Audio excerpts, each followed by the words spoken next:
Hey everyone, this is Nancy from New Travel Escapes, and we know that navigating your way through the airport when on vacation can be very stressful. Making sure you know about e-gates and how they work. What are the airport rules? What is the necessary paperwork? We're traveling with little ones and need to know where the bathrooms are. And this big one, are there people looking to rip you off? How do we avoid airport scams? Today we're going to be showing you how to navigate the Cancun airport, explain the e-gates or automated border control system, and show you how to navigate your way through the airport right to your pre-booked transportation company, as stress-free and as quickly as possible.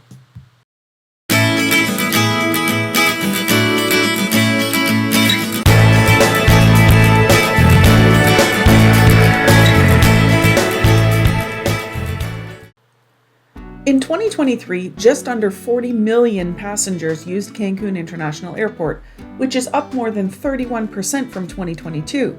The airport has been bustling with activity, lots of changes, and it's one of the busiest airports in Mexico. I think it's safe to assume that the numbers will continue to rise, especially considering the airport's recent growth trends. On our most recent trip to Cancun, the airport was busier than we have experienced in several years. Some things have stayed the same and some things have changed, so let's go. We'll walk you through the airport and take you along so you can see what you're in for and feel more prepared. Less stress means a better start to your holiday. Cancun Airport has 4 terminals for national and international flights. Terminal 1 primarily accommodates charter airlines and also serves local carriers like Magna Charters and Viva Aerobus. Terminal 2, the main terminal for international and domestic airlines, and there's a free shuttle that runs every 30 minutes between all the terminals. Terminal 3 is the primary international terminal receiving major airlines from the USA and Canada, and Terminal 4 is the newest addition, and it primarily caters to flights from USA, Canada, Europe, and South America. It's always changing, but that gives you a general idea of what's happening at each terminal. We're going to focus on international travelers, Terminals 3 and Terminals 4 most likely, and they're very, very similar, so no matter which one you land at, this video should help you find your way. If you haven't been through Cancun Airport since 2022, then you should know that some things have changed. In 2022, they phased out the need for paper immigration forms. You know, the forms they used to hand out to you on the plane? Those are gone now. They introduced everything electronic. In 2024, there are more e-gates installed, with visitors being streamlined into either electronic border control gates or manual border guard immigration and passport control areas. The airport is really busy, but things do seem more efficient. When you exit your plane, you will follow the signs to immigration and passport control. The signs are in Spanish and English, and everything is well marked, so it's not difficult to navigate. It is air conditioned, and there are bathrooms if you need them.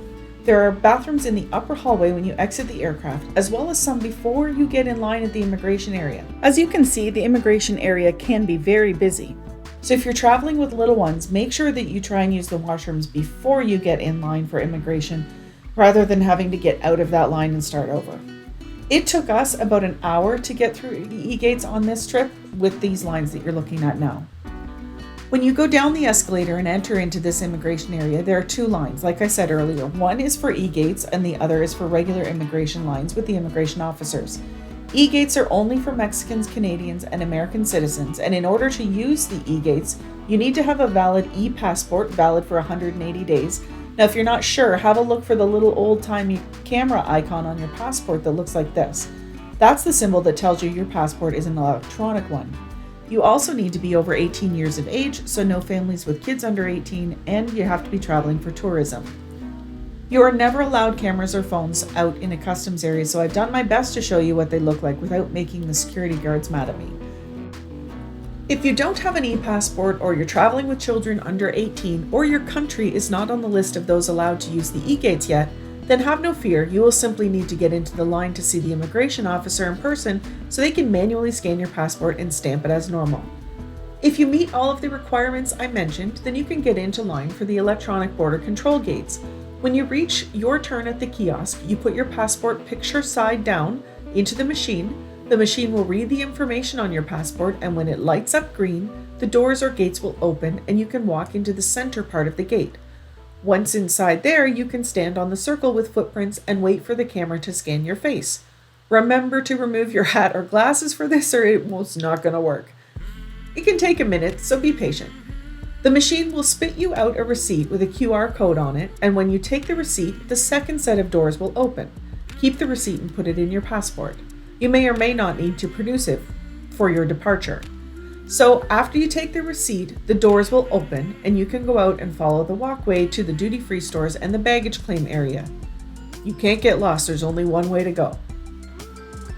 A quick note on buying from the duty-free: don't forget that you're still obligated to follow the allowed limits just as if you brought it from home when buying from the duty-free in the terminal.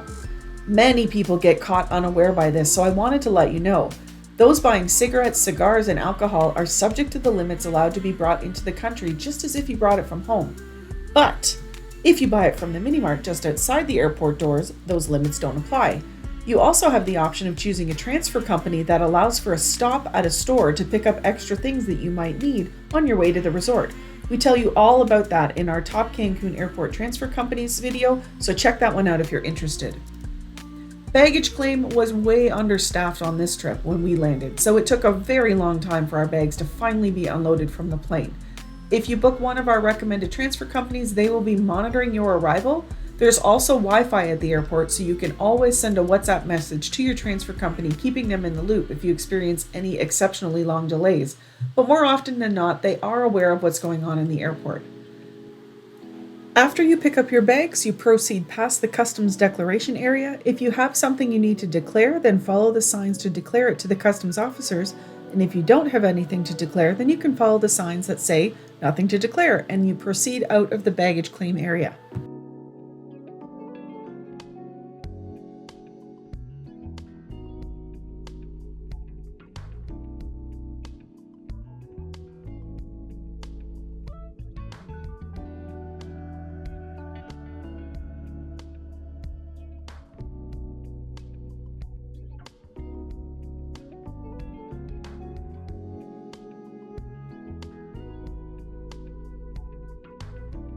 Once you exit the baggage claim area, you will enter into the area known as Running the Gantlet or the Shark Tank or the timeshare shark area. It has had many names over the past decade, but none of them positive ones. In this area, you will find the car rental counters and a bunch of aggressive salespeople, usually wearing navy blue. Unless you've rented a car, you will not need to speak to anyone in this area, and I suggest you just keep walking and go through the doors to get outside. Some advice on rental cars: not all, but many can be a bit of a scam. Once you book, you think it's done, but then they jam you up with a bunch of fees at the counter or after you return the car. You can do it, but have your wits about you when you're at the counter. Read the fine print and take pictures and videos of the car before you take it, and noting any tiny bit of damage on it, and also take pictures and videos when you return it to prove that there was no damage on your watch. It is not the time to be having hungry kids vying for your attention. The taxis are also a bit of a scam at the airport as well. You'll be told a price before you get into the taxi, and then when you get to the destination, the price will be higher. Then they will tell you that their tip is not included. Well, we asked our Mexican friends about this, and they told us that no one tips taxi drivers in Mexico, so do with that what you will. I would also not recommend booking your excursions at the airport, especially not with the timeshare and tour people in blue. These companies are not necessarily reputable. They will try to get your attention telling you that they're from your airline, and they will lead you to your transportation. Well, they're not from your airline. They are simply reading your baggage tags. They are trying to get you to talk to them so that they can turn on the high-pressure sales tactics and tell you all the many things they can give you for free if you just sit with them for a minute and listen to their presentation. Don't forget what your mother taught you. If it seems too good to be true, it probably is. Just ignore them and follow the hallway to the doors leading outside of the airport. Unless, of course, you're into the high-pressure sales, and then by all means, talk to everybody you can.